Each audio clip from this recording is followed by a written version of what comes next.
ईश्वर का विराट रूप, इसमें इसके 4 भाग बताए गए हैं। ब्रह्म, ईश्वर, विष्णु और भगवान। ब्रह्म की विवेचना इससे पूर्व के वीडियो में की जा चुकी है। इस वीडियो में ईश्वर तत्व का विवेचन किया जा रहा है। ईश्वर इस समस्त विश्व के मूल में एक शासक, संचालक एवं प्रेरक शक्ति काम करती है। सूर्य, चंद्र, नक्षत्र, ग्रह, उपग्रह निरंतर अपनी नियत चाल से अविश्रांत यात्रा जारी रखे हुए हैं। तत्वों के सम्मिश्रण से एक नियत व्यवस्था के अनुसार तीसरा पदार्थ बन जाता है। बीज अपनी ही जाति के पौधे उत्पन्न करता है। सूर्य एक पल का विलंब किए बिना ठीक समय उदय और अस्त होता है। समुद्र में ज्वार भाटा नियत समय पर आते हैं। पृथ्वी, जल, वायु, अग्नि, आकाश सबकी क्रियाएं अचूक हैं। नन्हे नन्हे अदृश्य परमाणु अत्यंत द्रुत गति से हरकत करते हैं, पर उनकी इस गति में रंच मात्र भी अंतर नहीं आता। एक परमाणु को दूसरे परमाणु से लड़ाने के रहस्य को ढूंढकर वैज्ञानिकों ने प्रलयंकारी परमाणु बम बनाए हैं। यदि 1 सेकंड में हजारों मील की गति से घूमने वाले ये परमाणु आपस में लड़ जाया करते तो आए दिन प्रलय उपस्थित हो जाया करती। परंतु हम देखते हैं कि प्रकृति का हर एक परमाणु अपने गुण कर्म को ठीक प्रकार कर रहा है। यदि सृष्टि में नियमितता न होती तो एक भी वैज्ञानिक आविष्कार सफल न होता। आग कभी गर्मी देती, कभी ठंडक, तो भला उसके भरोसे कोई काम कैसे होता। नित्य अनेकों वैज्ञानिक आविष्कार हो रहे हैं। इनका आधार इसी पर निर्भर है कि प्रकृति की दृश्य और अदृश्य शक्तियाँ अपने नियत नियमों से रंच मात्र भी विचलित नहीं होती। यह सर्वमान्य और सर्वविदित तथ्य है कि प्रकृति की समस्त क्रिया प्रणाली नियमित है। उसके मूलभूत नियमों में कभी अंतर नहीं पड़ता। इस नियमितता और गतिशीलता के मूल में एक सत्ता अवश्य है।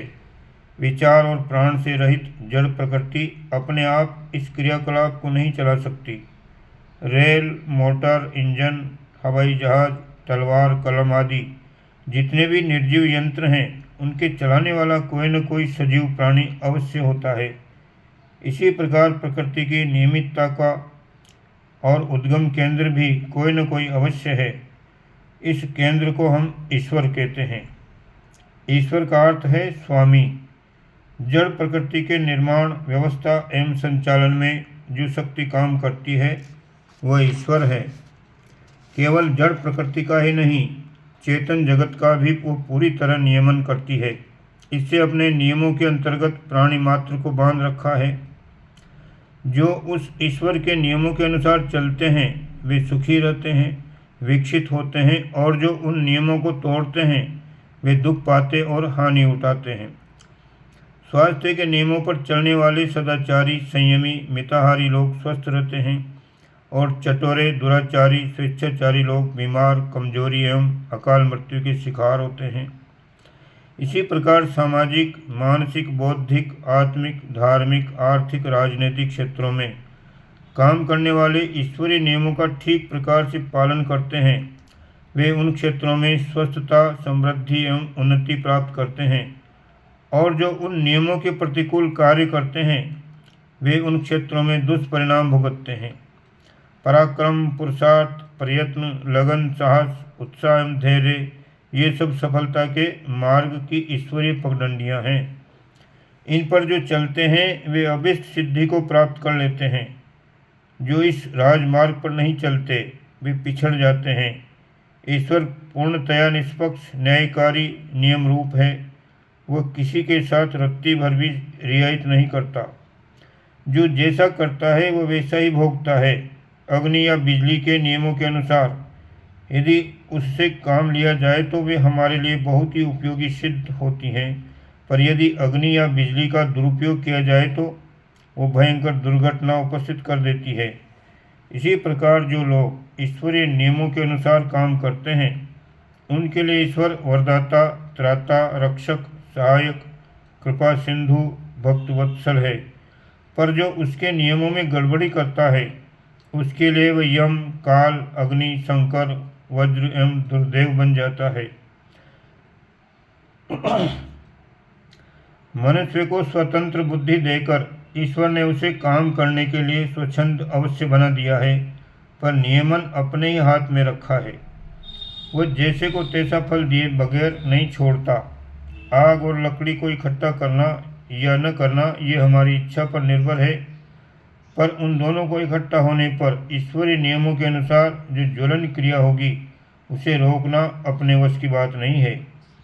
इसी प्रकार शुभ अशुभ कर्म करना तो हमारे अपने हाथ में है, पर उनसे जिन भले बुरे परिणामों की उत्पत्ति होगी वह ईश्वरीय नियामक शक्ति के हाथ में है। जैन और बौद्ध कर्म के फल की अनिवार्यता स्वीकार करते हैं, अतएव वे ईश्वर को ब्रह्म की द्वितीय सत्ता को मानते हैं। सत्कर्म करना, प्रकृति के कठोर अपरिवर्तनशील नियमों का ध्यान रखना, अपने आचरणों और विचारों को ईश्वरीय नियमों की मर्यादा में रखना ईश्वर पूजा है। अपनी योग्यता और शक्तियों को समुन्नत करना, बाहुबल के आधार पर आगे बढ़ना, अपने भाग्य का स्वयं निर्माण करना ईश्वरवादियों का प्रधान स्वभाव होता है, क्योंकि वे जानते हैं कि सबलों, क्रियाशीलों और जागरूकों को बढ़ाना और कमजोरों, अकर्मण्यों एवं असावधानों को नष्ट करना प्रकृति का नियम है। इस कठोर नियम में किसी के बूते कोई परिवर्तन नहीं हो सकता। ईश्वरवादी इस नग्न सत्य को भली भांति जानते हैं कि ईश्वर उन्हीं की मदद करता है जो अपनी मदद आप करता है। इसलिए वे ईश्वरीय कृपा प्राप्त करके उसके नियमों से लाभ उठाने के लिए सदा शक्ति संचय करने तथा आगे बढ़ने के लिए प्रयत्नशील रहते हैं। आत्मनिर्भर और आत्मावलंबी होते हैं, अपने भाग्य का आप निर्माण करते हैं। ईश्वरीय नियमों को ध्यानपूर्वक देखते, परखते और हृदयंगम करते हैं तथा उनकी वज्रोपम कठोरता एवं अपरिवर्तनशीलता का ध्यान रखते हुए अपने आचरणों को औचित्य के धर्म की सीमा के अंतर्गत रखते हैं। ओम शांति।